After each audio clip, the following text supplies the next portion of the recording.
Sort of trying to figure out what it feels like, this event, and it's like, I don't know, if you're sort of into electronics or something, and then Steve Jobs calls up and says, "Hey, do you mind if I stop by?" I'm like, okay, I guess. Like, is this real? Is it happening? But if this is your first time here, my name is John. This is Peacefield. I'm just up here talking at you, but I deserve almost no credit for any of this. It's mainly Emma, who's the farm manager, who's incredible. But this is Peacefield. It's a farm sanctuary. I think most of you know that. But in many ways, it looks like a farm. The biggest difference is all the animals that are here have been rescued in some way from the food industry. Once they come here, they get a name, food, medicine, lots of love, basically anything they need. It's an all-volunteer organization, and we just really appreciate you guys being here today. If somebody drug you here, and this is maybe a new thing, what is a farm sanctuary? Why are they talking about all this vegan stuff? Just know that there is no judgment here. Most of us, even those of us that run sanctuaries, especially those of us that run sanctuaries, we have not been vegan for a majority of our lives. So if this is a new thing for you, it was for us at one point too, and we're all on our own path, and just once we know better, we try to do better. So just keep that in mind.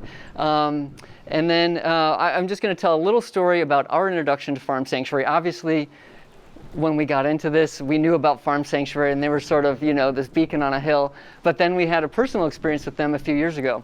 It was peak COVID, and normally Farm Sanctuary does direct rescue, or they, will step into certain humane cases or where there's been mistreatment of animals, and they've got a whole team, and it's super impressive. But it was right when COVID was going really crazy, like no one was on the roads, and they contacted us to help out with, they had a years-long investigation going on to an illegal slaughterhouse down in the Fort Myers area, and because of COVID, they weren't able to come, and so they wanted to know if we would help, and we said, of course. So along with Kindred Spirits, Yesican was there, obviously Critter Creek was there, so there's all these sanctuaries, so we can't take too much credit. But my first glimpse into the inner working of Farm Sanctuary was, we had a Zoom call, and we just figured it'd be us, Critter Creek, and our contact at Farm Sanctuary. We get on the Zoom call, and it populates with like 20 windows. There's people from legal, HR, law enforcement liaison, private investigator. Like, it was the Avengers of like animal protection. It was so impressive. And on the day, it was also, there was way more animals than we thought were going to be there. They stepped up basically anything we need. We're renting extra vans, buying out all the dog crates we could at the local Tractor Supply to transport all of these birds that were sick, and it was just a really magical experience to see the inner workings. And this is like a small glimpse of like everything they do, in addition to legislation, advocacy, education, setting the model for farm sanctuaries to begin with in the first place. And we have a friend that's a good supporter of ours, and when she dies, it's in her will for everything to go to Farm Sanctuary. And now I understand why, because they're just such an impressive organization. And so we're just standing on the shoulders of giants, and just trying to learn as we go. But all of this magic here, all of the magic that the other sanctuaries here provide, is really just, it's because a very kind-hearted young man saw some movement on top of what was supposed to be a dead pile of animals, and rescued Hilda, and we're all here, and it's changed our lives and changed so much of the world, and we're just getting started. So again, I can't believe Gene's here. Gene's going to come say a few words. We're going to be able to ask him questions. We got a bunch of his books after. It's incredible. He also reads the audiobook. So I've been preparing for this event. So when Gene came today and I started hearing his voice, it was like surreal, because he's been in my head for the last couple of weeks anyway. So he can't sign an audiobook, but if you want to buy a hardcover, that's also a fun thing to have. So he's going to talk for as long as he wants, and then we're going to ask him questions, and then we're going to have a bunch of vegan treats and desserts after, and just hang out. And then we'll do sort of a mini farm tour and meet the animals, some who are here because of Farm Sanctuary. So I still don't believe you're actually here, that he's a real person, but Gene Baur. So thank you so much. Thank you, Gene. That's a very, very kind introduction. Thank you so much, John. And it's wonderful to be here to see this sanctuary where kindness replaces cruelty, where living and sanctuary replaces slaughter. And I just feel very grateful to do this work, to do something I believe in, to be able to see healing happen. for individual animals who are treated just like commodities. And they're given numbers, not names. Whereas when animals come to sanctuaries, they're given a name. They are somebody, not something. And I also love the way John sort of introduced it about being non-judgmental. So those of you who are here in vegan, thank you for being here and thank you for thinking along these lines. For those of you who are here and who are not vegan, thank you for being here and for being open-minded and exploring. Nobody is perfect, not even the most vegan. We are all humans. We all make mistakes. And we can learn a lot, especially from making mistakes.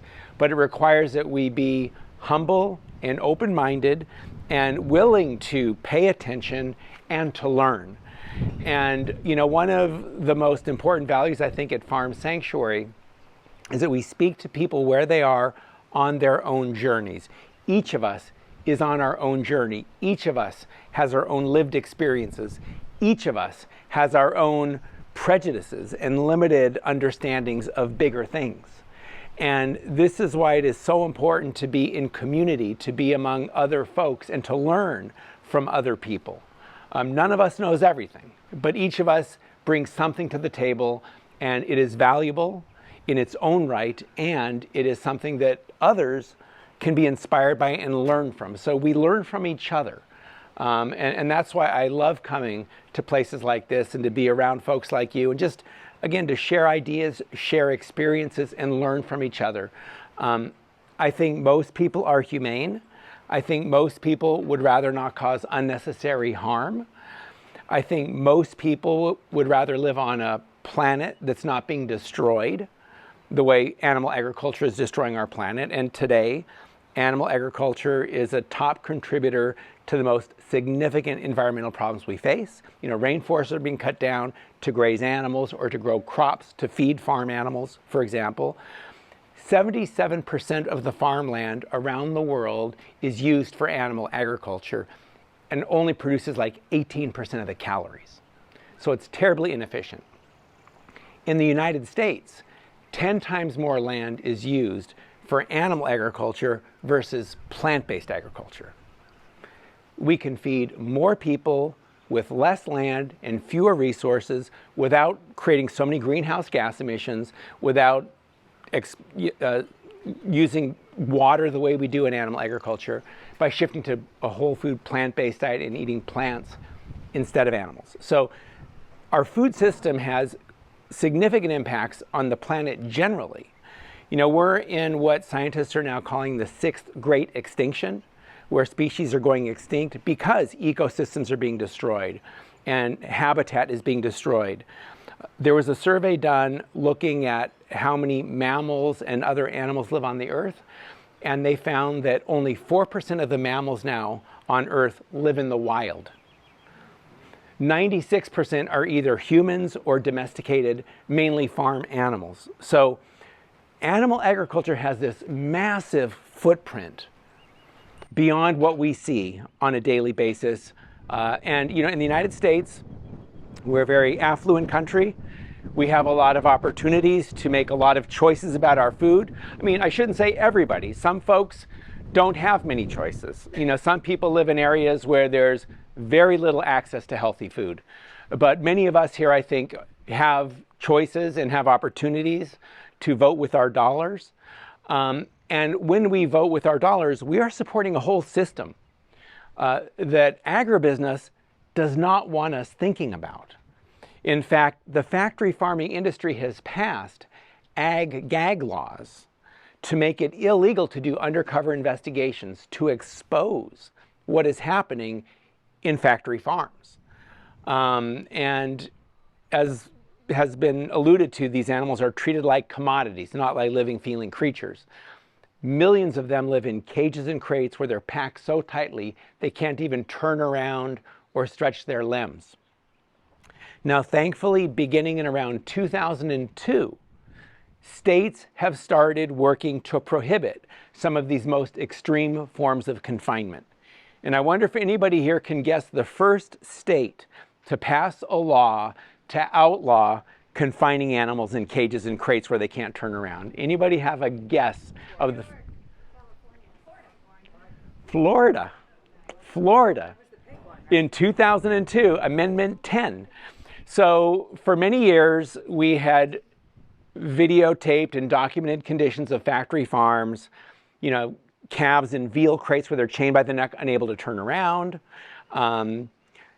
egg-laying hens in battery cages where they're packed so tightly they can't even stretch their wings, they're scraping against the bars constantly, their feathers wear off, and gestation crates, which is how female pigs used for breeding are kept in these 2-foot wide metal enclosures, unable to move.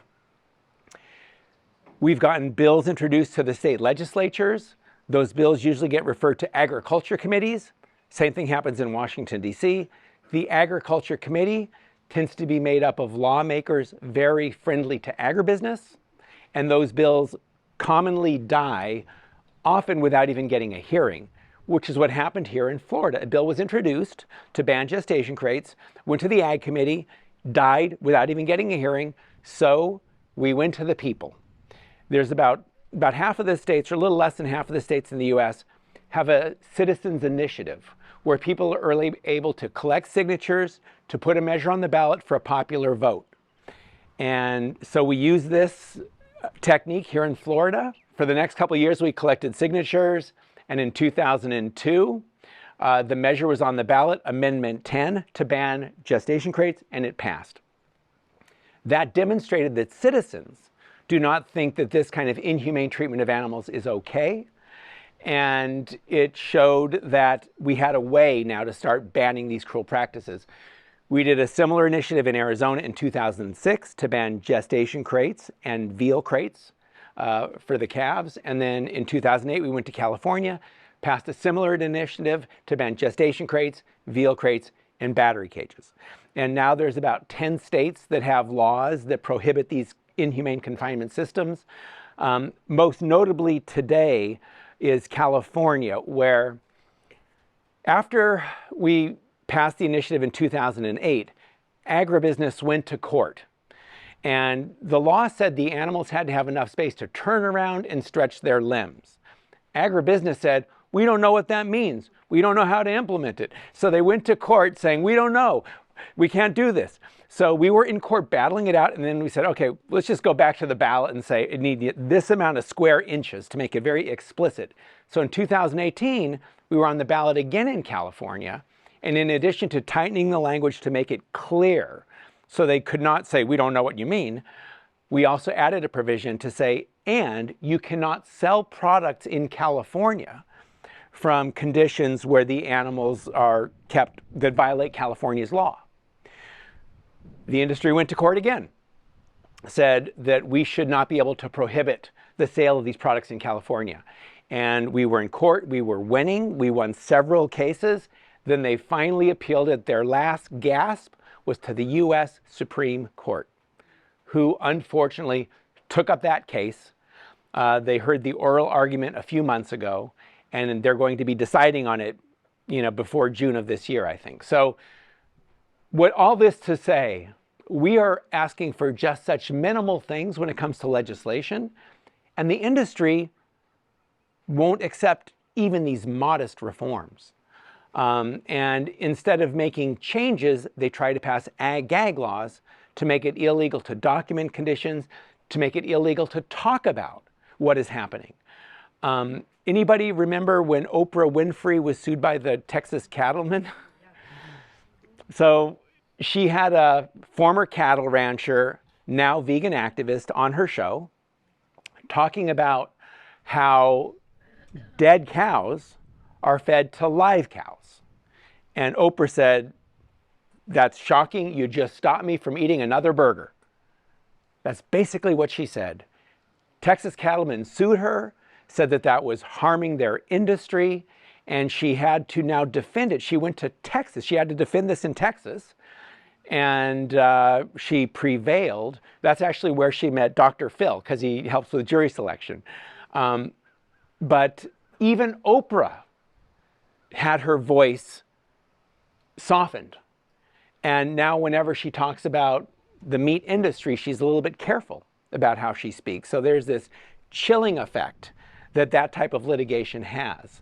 And, you know, when I was on Larry King Live back in the 90s, I remember, before going on, their lawyers were talking to Larry King's people trying not to prevent this from happening. So the industry does not want people talking about these issues, and I think that that says a lot. And it's because this industry depends on people to purchase products and to consume in a way that is ultimately not aligned with our own values. You know, so often when the issue of factory farming comes up, people say, don't tell me, I don't want to know. It's too upsetting. And vegan activists like myself want people to know. We want people to be able to make informed choices, but the industry does not want that to happen. The industry also depends on people buying products that sadly actually make us sick. I mean, it's been estimated that we could save 70% on healthcare costs in this country by shifting to a whole foods plant-based diet. 70%. This is billions of dollars. So we have sort of an infrastructure in place now. We don't have health care, we have sickness care, basically. And the pharmaceutical industry makes a lot of money on this, and I'm not saying that pharmaceutical executives or people in that industry are intentionally causing harm, knowingly. But, you know, there's that old Upton Sinclair quote, it's hard to get somebody to see something when their livelihood depends on them not seeing it.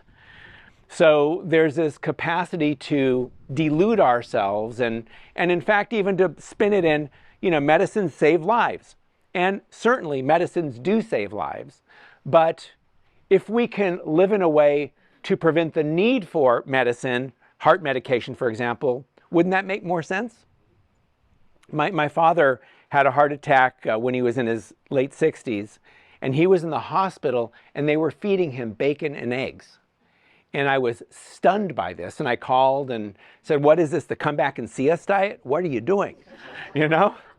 And then my dad read Dean Ornish's book on reversing heart disease, and he became vegetarian for a little while, and his health improved, right? So we can improve our health and the way we live by shifting the way we eat. Our food choices have profound impacts on our own well-being. And just another note about the pharmaceutical industry is that not only is there profit to be made from human beings who become ill, but something like 70 or 80% of the antibiotics used in the United States are fed to farm animals because they live in these brutal, filthy, stressful conditions. And feeding them drugs keeps them alive, and it also makes them grow faster. So it's profitable and it is done. And when you do this, you then create antibiotic-resistant pathogens that then affect human health. And then a whole other issue with zoonotic diseases, you know, mad cow disease, which was affecting cows. And that was part of why the industry was so upset that Oprah talked about what she talked about, because there was evidence for a long time that we had variants of mad cow disease in the United States. And we actually sued the US Department of Agriculture, arguing that cows who are too sick to walk, they call them downed cows or downed animals, should not be used for human food. We said these animals are diseased. They might have mad cow disease. The industry and the USDA kept saying there's no evidence of mad cow disease. But we actually had some published articles that were concerning. There was some mink farms in Wisconsin, for example, that fed the minks downed cows, and they had transmissible mink encephalopathy, which is a variant of a transmissible spongiform encephalopathy, which is what bovine spongiform encephalopathy is, and that's mad cow disease. So there was evidence that we had an unrecognized form of BSE, bovine spongiform encephalopathy, or mad cow disease in the United States. This was published evidence, and there were other examples like this. The USDA said, there's no evidence. So we went to court. And by the way, during this, we first argued that diseased animals should not be used for human food. Their response letter to us was shocking. It basically said, it is legal and common and appropriate for diseased animals to be used for human food. And that's a fact. They do use diseased animals. If a farmer has sick animals, what do? They don't spend the money to give them vet care. They send them to the slaughterhouse to be consumed. So anyway, we're in court battling the USDA over the use of downed animals in the food supply, and we were losing. And then we finally won a court victory that would allow us to go forward with the lawsuit, which means you can conduct discovery, which means you start getting into their paperwork and into their files and learning what they know and what information exists. Within 2 weeks, the USDA said, we found mad cow disease in a downed cow. And then they agreed to prevent downed cows in the food supply. So this was in like 2004. So that was a success, but it took a lot of time and energy, and it's something that frankly should have been prevented way before when it did happen. But the fact is, there is a strong incentive not to look for or to find diseases in animals, because then the industry is liable. It's like the tobacco industry. Remember that hearing in Washington where you had the executives, all the tobacco industry saying, I don't think it causes cancer. I don't think it causes cancer, right? And maybe they believed it. I don't know. But they were making these statements, and the tobacco industry is not that different than factory farming because it causes such harm. And if executives were willing to admit this harm, they could potentially be liable for causing this harm. So this is the environment we work in terms of the food system. And it is a food system that also plays out narratives that we need to think about carefully and think about critically. This idea that we need meat for protein to be healthy and strong is a myth. I don't know if anybody here has seen the film Game Changers, but there's these high-performing athletes doing very well on a plant-based diet.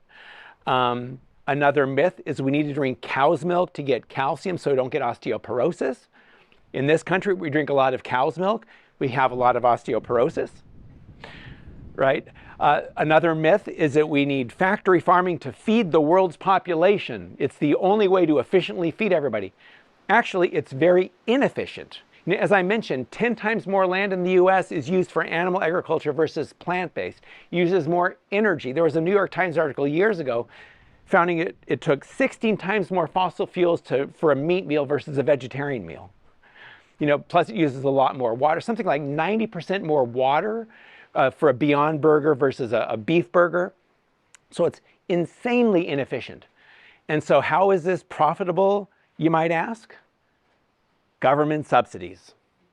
The USDA spends billions of dollars every year to support the current system. There was a study done a few years ago looking at dairy industry income. They found that 73% of dairy industry income came from government programs. And that's public resources going to support certain businesses. And in the dairy industry, we have seen small farms pushed out of business by the big farms. There's been this consolidation.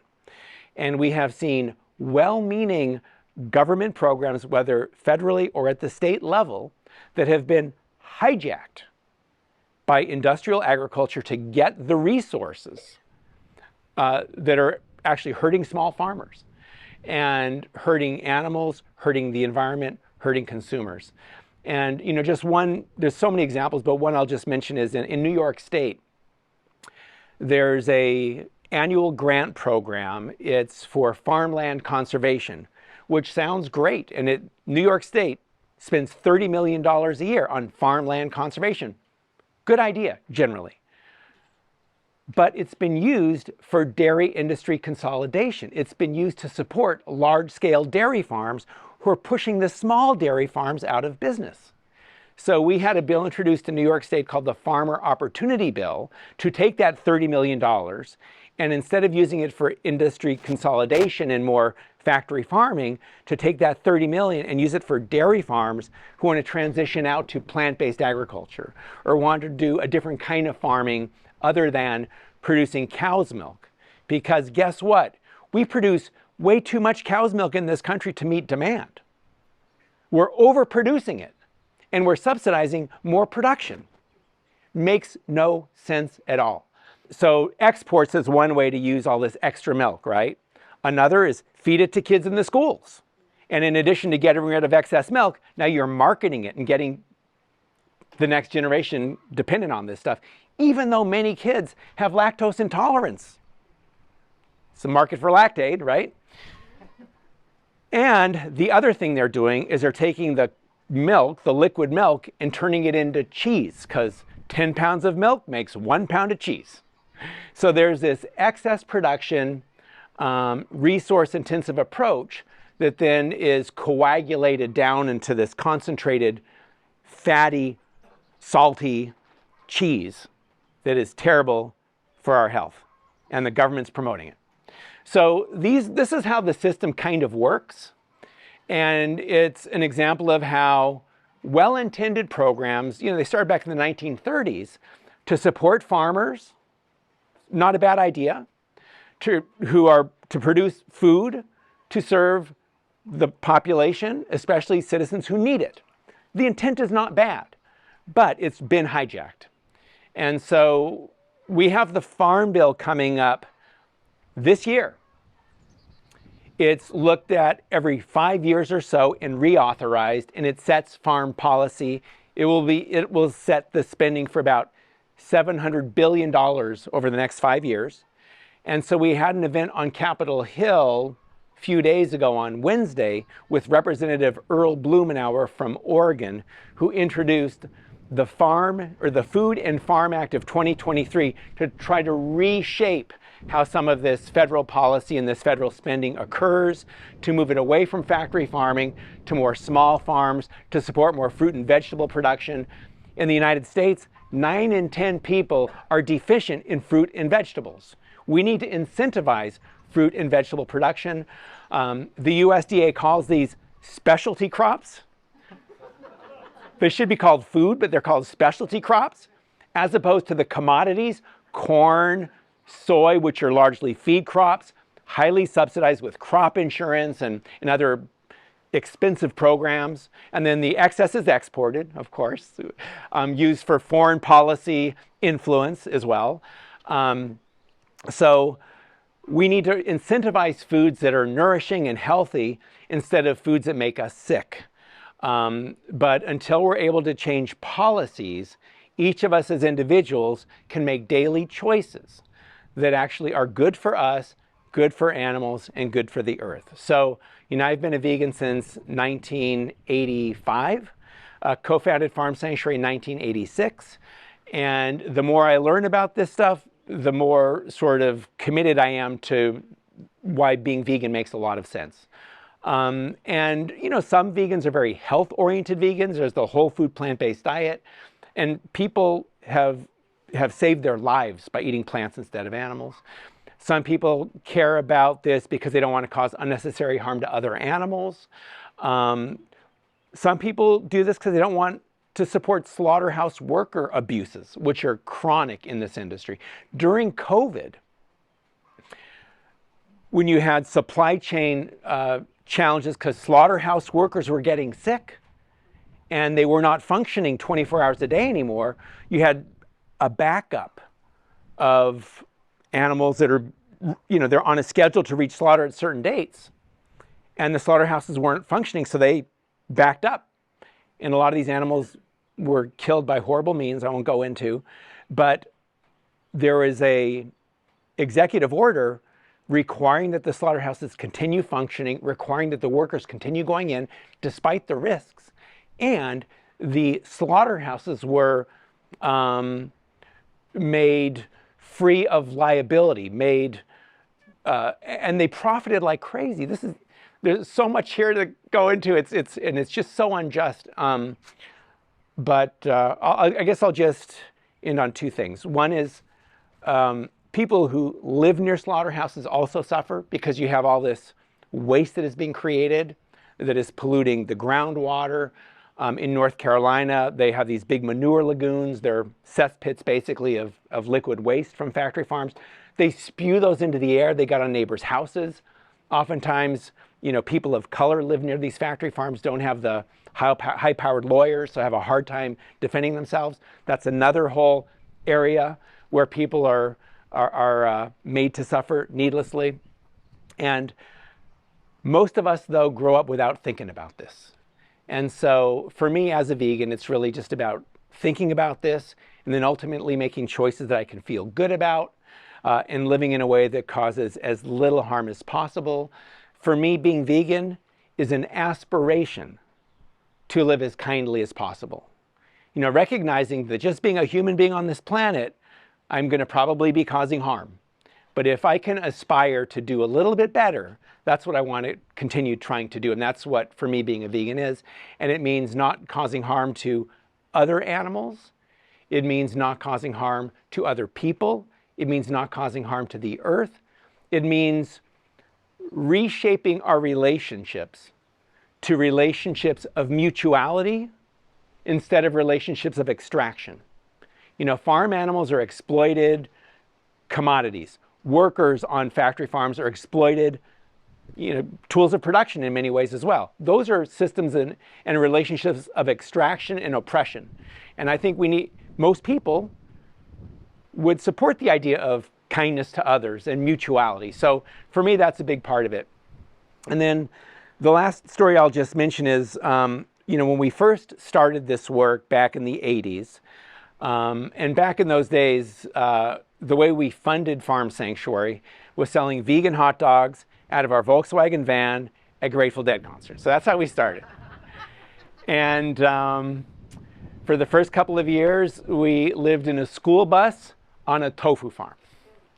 And we were going up against these institutions, these stockyards, these well-respected community, pillars and just challenging them.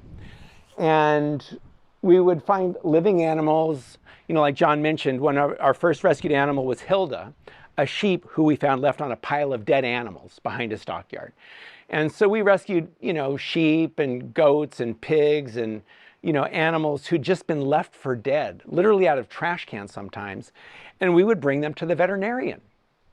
And the veterinarians would be sort of surprised, right? We're bringing in chickens that were worth nothing economically, and we're spending $100 or more. And at first, these vets were like, what are you doing? What are you wasting your time for? Financially, this doesn't make sense. And so over time, we're able to let these veterinarians know that for us, these animals were living beings. They were not commodities. They were not economic units. They were some body, not something. And so the vets warmed up to that, and we were paying our bills, which not too many farmers are going to pay hundreds of dollars for a chicken or a pig's veterinary care. So we got to know them, and they started to respect our approach and provided the necessary veterinary care. And on the farm, there was this rat that used to start coming by when we went out to feed the animals. And so we got to know this rat a little bit. And one day he didn't look very healthy. So we called the vet and said, there's this rat here. Okay, now we're pushing the envelope a little, right? And, they decided, okay, all right, we will see the rat. And the rat was in bad shape and had to be euthanized. A couple of weeks after that, our sheep had parasites. They had worms. So I called the vet and I said, we have this worm here. There's this really long silence on the other end, like, a worm, okay. What do you want us to do for the worm? And, so I explained, it was parasite and we needed the medicine for the sheep. So the reason I talk about this is that where are the lines, right? How do we live with mutuality? And a parasite that is harming our sheep, we need medicine to help the sheep in that case, right? But how do we create systems of mutuality? And it is a work in progress. And all of us have things to learn, including myself. And that means also for us to remain humble and to learn, because none of us has all the answers, and we really do depend on each other to learn. And actually, I'm telling one more story because, and we're social animals. We learn from those around us. If everybody's doing a certain thing, we tend to start doing it. I grew up eating meat like everybody around me without really thinking about it. But other animals are social animals too. And at the sanctuary, when animals first come in, oftentimes they're afraid of people because they've only known cruelty.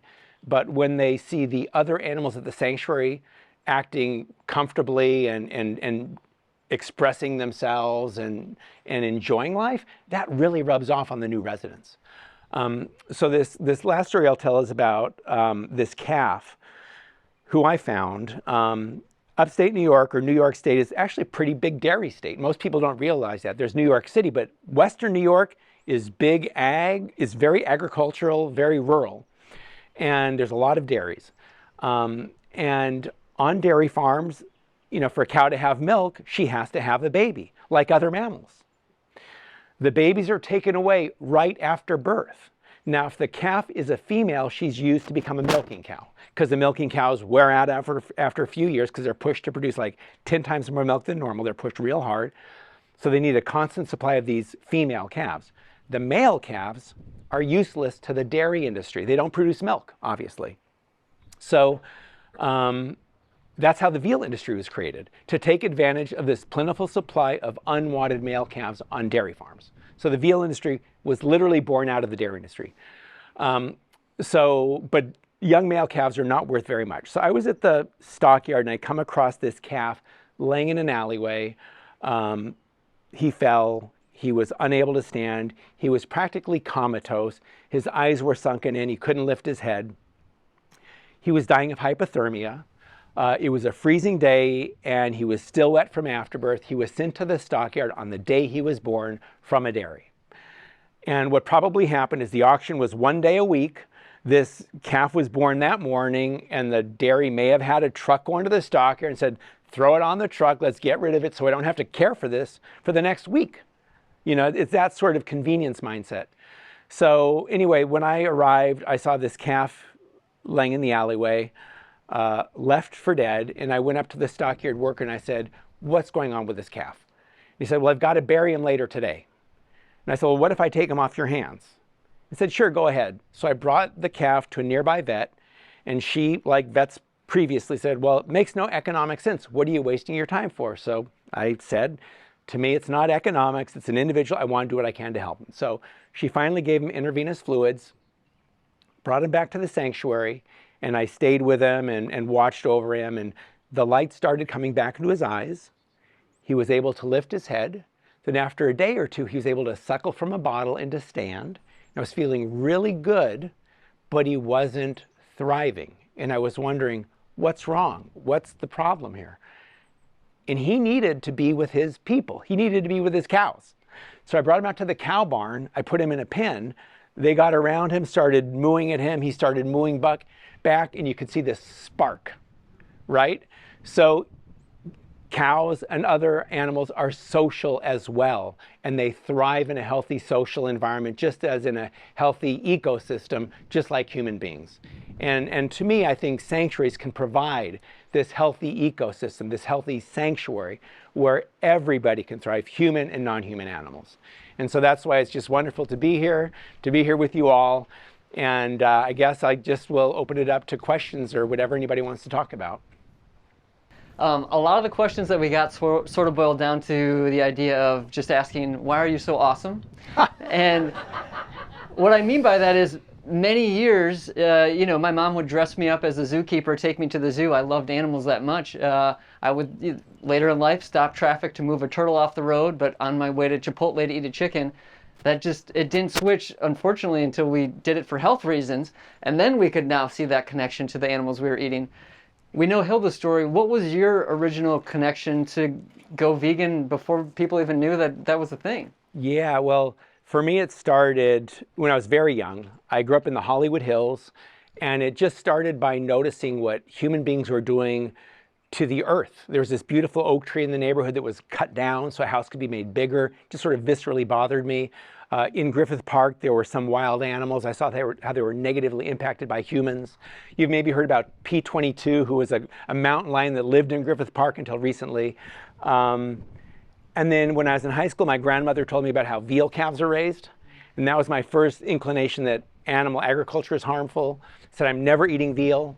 Then in high school and into college, I started volunteering with activist organizations, Ralph Nader organizations, consumer rights organizations, women's rights organizations, human rights organizations, environmental groups, and learning about the connections and how inefficient animal agriculture is. So in 1985, I went vegan and felt that, and then in 1986 co-founded Farm Sanctuary. And I'd heard a lot about the problems, but I wanted to see firsthand. So we started investigating farms in '86, finding animals left for dead. And that's how the sanctuaries began. So it's been an ongoing process, which continues today. And so we continue caring for animals, but also now looking at ways to change the system. Ideally, we cannot rescue ourselves out of this situation. So ideally, we would like to create a system and support public resource investments in plant-based agriculture instead of animal agriculture. And so, but it was, again, just sort of a visceral feeling that I did not want to be a cog in a wheel of a system causing so much harm. And it started with harming the earth, but also harming other animals. And as time has gone, it's even broadened to just, again, systems of extraction towards trying to create systems of mutuality. I mean, now we can go to Burger King, get an Impossible Whopper. What did you do in 1985? Loma Linda, which is part of the Seventh-day Adventist Church, has always promoted vegetarian stuff. In fact, that's where we got our veggie hot dogs. They came in cans. They were Linkettes. But tofu has been around since then. And of course the beans, and we used to make our own seitan sometimes. We would make our own soy milk with powder and water because, you didn't have like all these options now in the stores. But, you mentioned the Burger King Impossible Whopper. You know where the BK Veggie, which was the precursor to the Whopper, started? Where? Watkins Glen.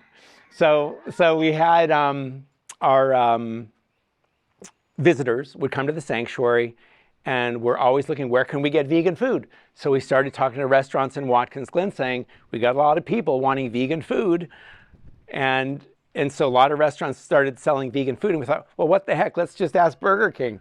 And the franchise owner was very sympathetic. And so this was in like '92, I think, and he brought in the BK Veggie from the UK. It had to be shipped by FedEx to Buffalo and then courier down to Watkins Glen, because it was a spicy bean burger is what it was. And it was, BK approved, corporate approved. So that's what he did. That sold out within a couple of weeks. So they had to bring in another shipment. It sold out. And then they said, wait a sec. Yeah. And then they got a local distributor, tested it throughout upstate New York, did well. Then we started a whole campaign. They used to have a 1-800 number. Remember, Burger King's slogan used to be, have it your way. And so we told them the way we wanted it at their 800 number. They don't have that 800 number anymore. But they did do the BK Veggie nationwide after a whole campaign. So, but it started in Watkins Glen in like '92. And then now the BK Whopper, or the Impossible Whopper, is the next iteration with sort of the new, more meat-like burgers. So it's progress. Yeah, things are happening. Yeah. We do have more of a vegan and even sanctuary-focused crowd here today. Again, many of our heroes are in the room. One thing I wanted to ask you, usually when people get into this work, it's because they've got a big heart, or when they go vegan.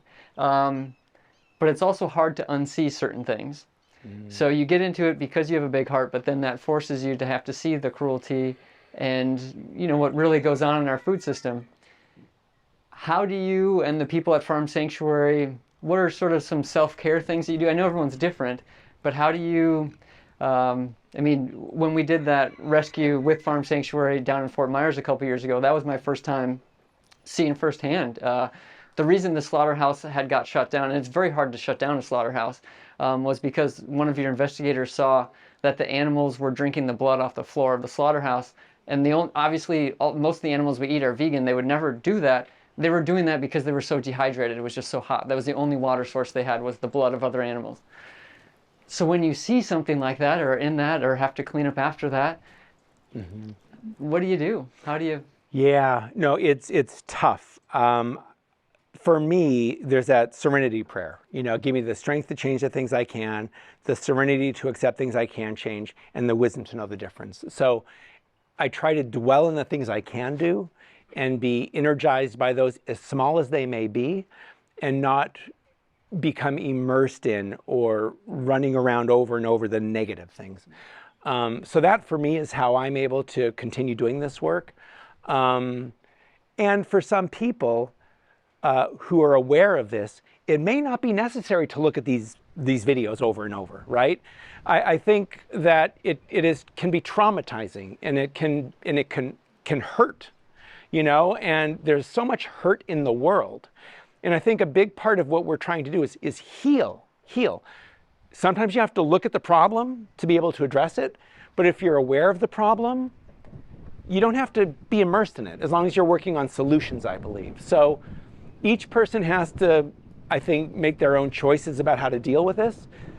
For some people, seeing this might charge them up, but I would caution against getting charged up with too much anger, because that can also turn into an approach that turns people off. Yeah.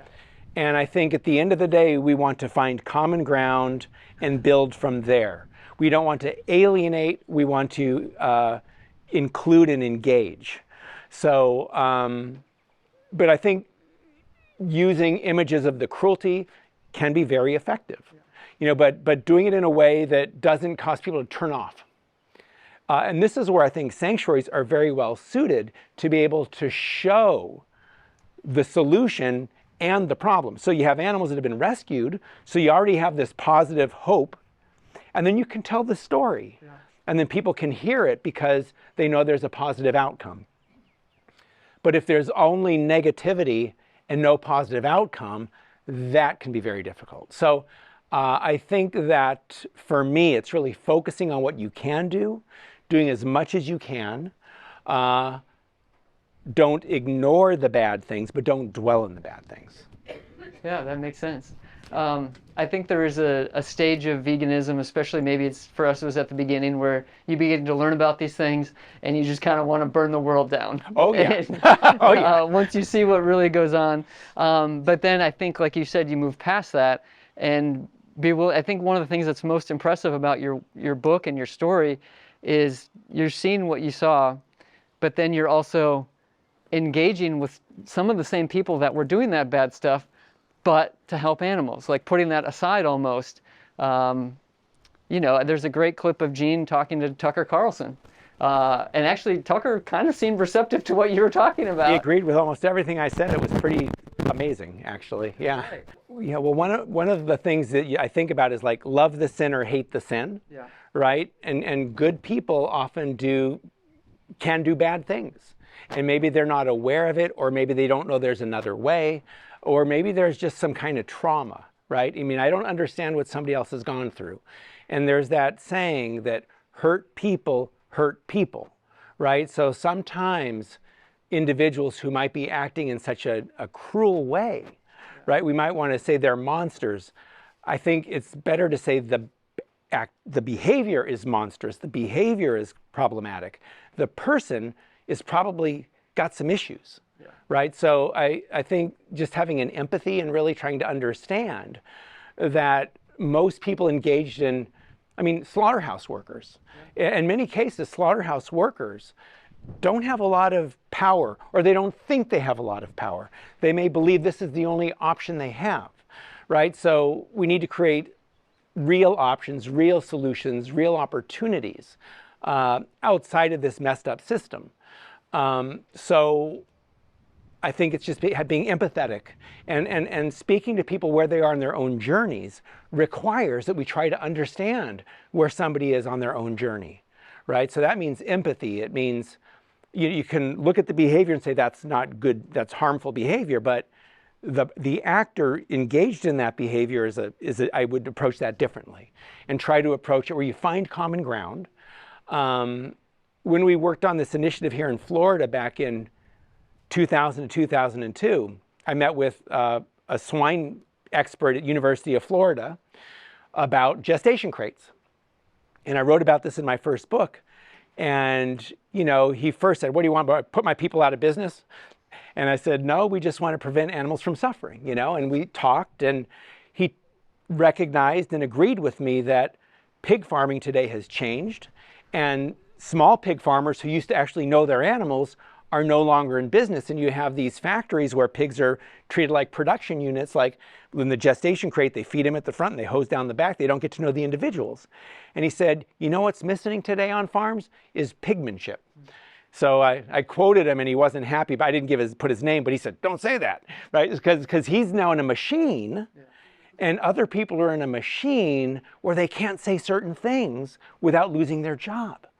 So trying to understand what their situation, now there are some people that are in that machine and are willing to speak out and take the consequences, but there's many that are unable to do that. So just trying to empathize, understand what pressures people are facing, and also recognizing that this all exists within a context of power.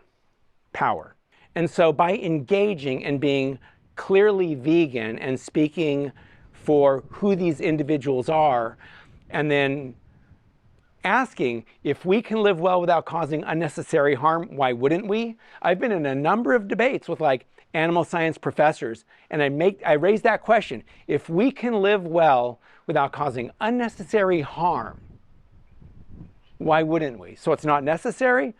No, it's not necessary. So therefore, what do we do, right? So I'm a fan of both, but we're a vegan organization, but I am grateful for any effort somebody is putting in to make a difference. If somebody is doing something I don't think makes sense or I think is harmful, I will speak directly with them. You know, so, and then each person though has to make their own choices. And I think it is healthy to have a diverse types of approaches, because we all have different experiences. And, you know, Benjamin Franklin said, if everybody thinks the same way, nobody's thinking, right? So it's good to have different approaches, and then for us to just learn as we go. But for me, I believe a lot of the welfare work that has been done has been used to greenwash. So I think it is a legitimate concern. But if somebody wants to work on that, I would find the common ground, right? That these confinement systems are wrong. I'm glad you're working to stop that. But have you thought about this, right? So it just creates an opportunity for common ground and then taking the next steps. Yeah. I think I saw something recently, the most recent IPCC report apparently was watered down, and promoting plant-based diets was removed. So, and that is part of the big battle we're in the midst of. There's policy and then there's public narrative. And there's a big push for grazing as a climate solution, grazing animals as a climate solution. It is not. So we need to be explicit about that. The best solution is plant-based agriculture. So I think we need to keep articulating that, keep saying it wherever we can. But there are resources going into promoting this other narrative. And there are government programs, big time, millions of dollars, supporting so-called climate-friendly agriculture that is enabling factory farming. You know, and one example of this are these methane digesters at factory farms. I don't know if you heard about this. It's there's these manure lagoons or cesspits that emit greenhouse gases, methane. So they're now doing their methane digesters to capture this methane and turn it into energy. So we're removing greenhouse gases and creating energy. Sounds good on the surface, but most of the greenhouse gases in that system were created before the manure lagoon. And when you put all this money into capturing this methane and build this infrastructure, you're incentivizing more manure lagoons, right? And that's a public investment, climate smart agriculture. So this is the kind of thing we're up against, and we need to keep slogging away. We need to keep articulating this in different places and challenging assumptions, including that there's such a thing as humane meat, right? When you think about it, the word humane and the word slaughter don't go together, right? And less bad may be better than more bad, but it's still not good. But the climate issue is one I think that's very strong for us. And more people are concerned about the climate crisis. And here we have, I think, very strong arguments, even though, like when the UN came out with livestock's long shadow years and years ago, and they had a certain number of how much greenhouse gases come from animal agriculture, then they got lobbied and it was lowered, right? So again, this is politics and power. And the industry will invest in research with certain respected institutions to promote certain ideas. When I got a master's degree in agricultural economics at Cornell University back in the 90s. At the time, Monsanto was investing in research for bovine BGH, bovine growth hormone, for dairies to promote dairy production. So you had this public-private partnership, the Monsanto, the private entity, Cornell, the public entity. It's a land-grant university, part of USDA. And so now when they do this research and you have the scientists getting all the Monsanto money that's going to say, oh, this is great, right? Coming through Cornell's patina, and then dairy farmers, this is what we're supposed to do. So there's this whole kind of network of persuasion that we're up against. And the USDA, as I mentioned, the Secretary of Agriculture was the head of the Dairy Export Council.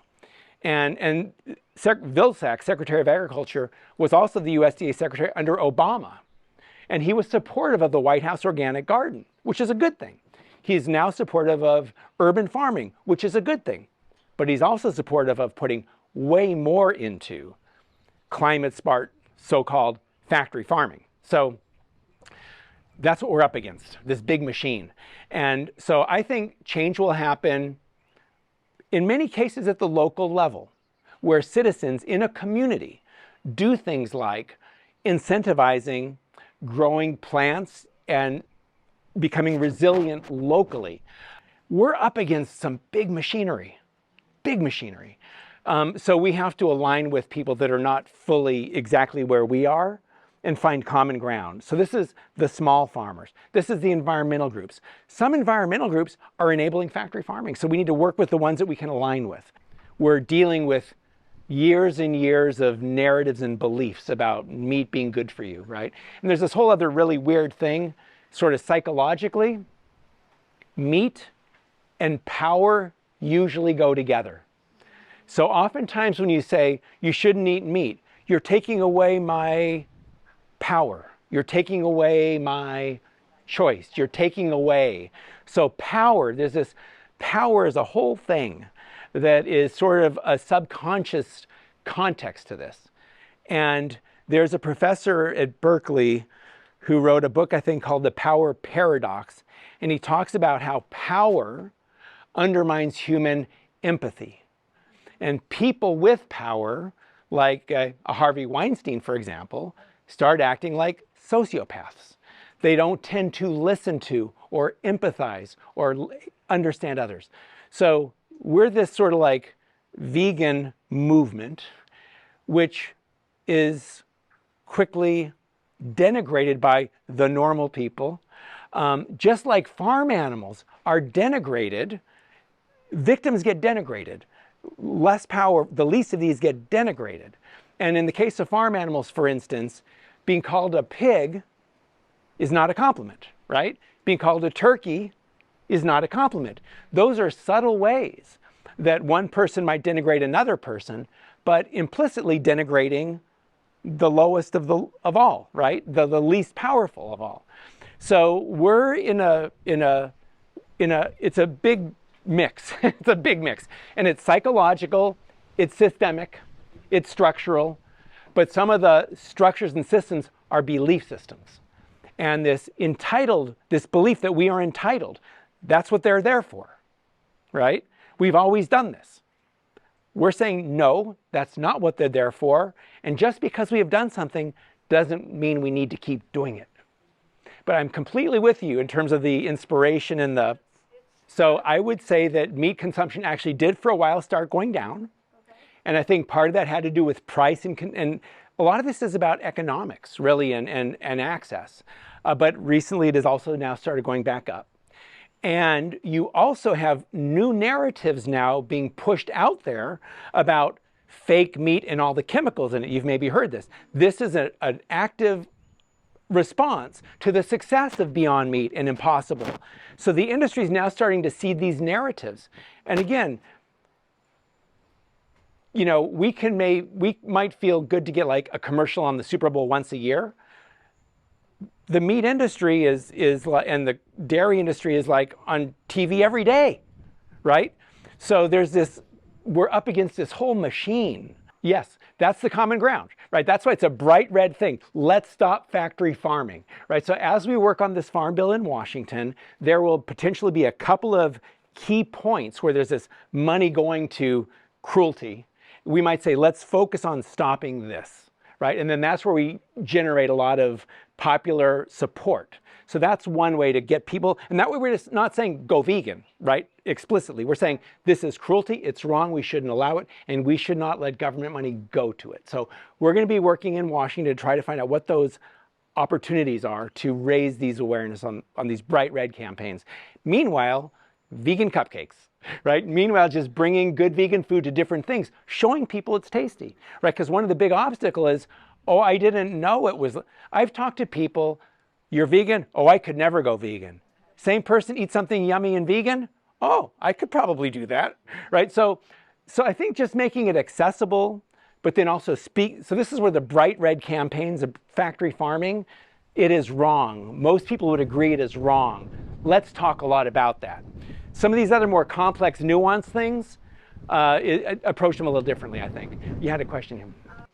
Yeah, and so, you know, in terms of these hard conversations, one of the ways sometimes to bring somebody out or to create a conversation is to ask a question. You know, instead of, did you know this, right? But ask a question. Have you thought about?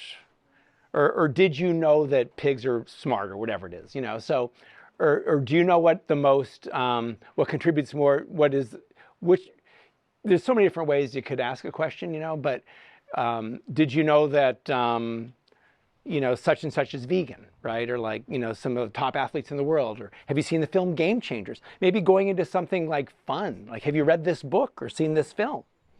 Have you tried this recipe? What do you think of those cupcakes, you know? So bringing it positive, finding common ground, moving away from the contention.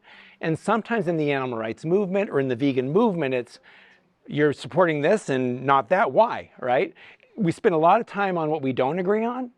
And I think we need to address those, but we spend a lot of time there. And if we spend more time on where we do agree, or on common ground, like, I love that film, wasn't it amazing, or whatever, you know. We love animals. Or we love animals. I love animals. Right. But then they'll eat them, you know. Right. Love some animals, not other animals, right?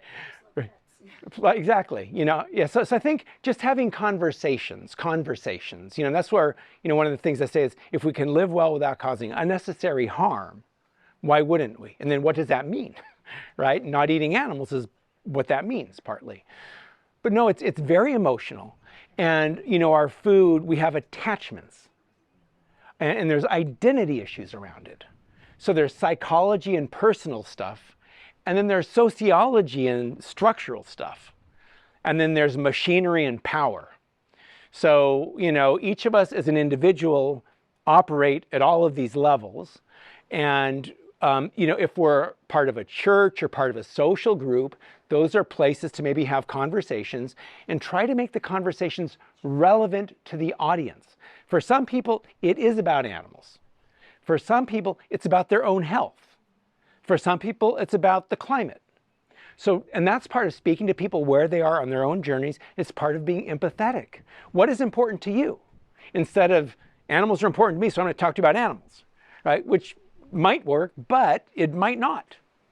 So I think that being empathetic and trying to understand who we're speaking with, and then trying to find common ground. I mean, to me, that is really the best kind of overall advice. Find common ground and build from there. You know, did you hear about this horrible cruelty case? You know, yeah, it's awful. But asking questions instead of making statements is sometimes a way to kind of, and also it requires people to think. You know, if you tell somebody something, they might get defensive and fight back with, no. But if you say, well, what do you think about this? they have to think about it, right? If they're going to give a real answer. And then when somebody starts thinking about it, then that's often positive, hopefully. Trying not to go to the nihilism of like, oh, everything's terrible, right? And just to say what I can do instead of what I can't do, focusing on what I can do, and just making choices on a daily basis that you can feel good about, right?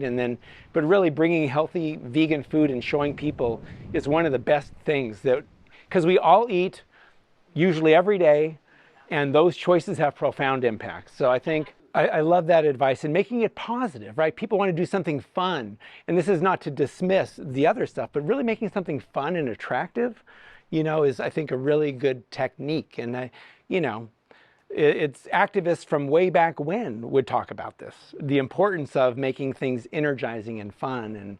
And so I think that is really important, it's hard, but we need to have joy and optimism and hope and fun. And that's the only time that I'm not aggressive. And then, and so then the question is, and the question is, how are you effective, right? What's the most effective? And I think both have their roles. Both have their roles.